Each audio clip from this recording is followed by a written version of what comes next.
কি কথা কি বতৰা? ঈদৰ নামাজ কাইলৈৰ পৰা 4 নম্বৰ লকডাউনটো আৰম্ভ হ'ব বুলি ভাবিছোঁ। আৰু যদি লকডাউন চলি থাকে তেতিয়াহ'লে 24 তাৰিখে ঈদ হ'ব পাৰে, 25 তাৰিখেও ঈদ হ'ব পাৰে। যদি শনিবাৰে জোন দেখে তেতিয়াহ'লে 24 তাৰিখে হ'ব দেওবাৰে, আৰু যদি জোন নেদেখে তেতিয়াহ'লে সোমবাৰে হ'ব 25 তাৰিখে।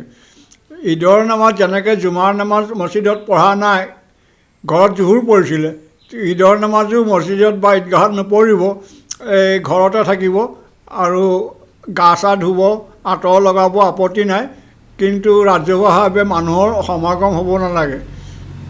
মই আহ্বান জনালোঁ সকলো ৰাইজক, সকলোৱে যেন এই নীতি নিয়ম আমাৰ পালন কৰে, এইটো আমাৰ অনিবাৰ্য।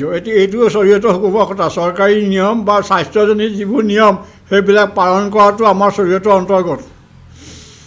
ঈদৰ নামাজৰ পৰিৱৰ্তে আমি ঘৰত কি নামাজ পঢ়িম? পঢ়িব নালাগে আৰু নাই ঈদৰ নামাজ নালাগে আৰু? নালাগে আৰু। ঠিক আছে।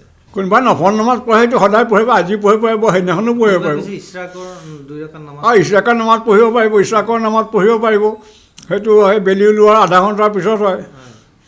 ইছৰাকৰ নামাজ পঢ়া সেইটো ঈদৰ দিনাখনো পাৰে, অন্য দিনাখনো পাৰে। গতিকে আমি সকলোৱে যেন এইবোৰ নিয়ম মানি চলোঁ, আৰু আমি এইটো নিয়ম আমাৰ নিজৰ ভালৰ কাৰণে কৰা হৈছে, অন্য কাৰণে নহয়। আমি নিজৰ ভালৰ কাৰণে, নিজৰ পৰিয়ালৰ ভালৰ কাৰণে, নিজৰ ভাই ভনী বন্ধুবৰ্গৰ আৰু নিজৰ পৰিচিত অপৰিচিত সকলো লোকৰ কাৰণে এইবিলাক নিয়ম পালন কৰাটো অনিবাৰ্য।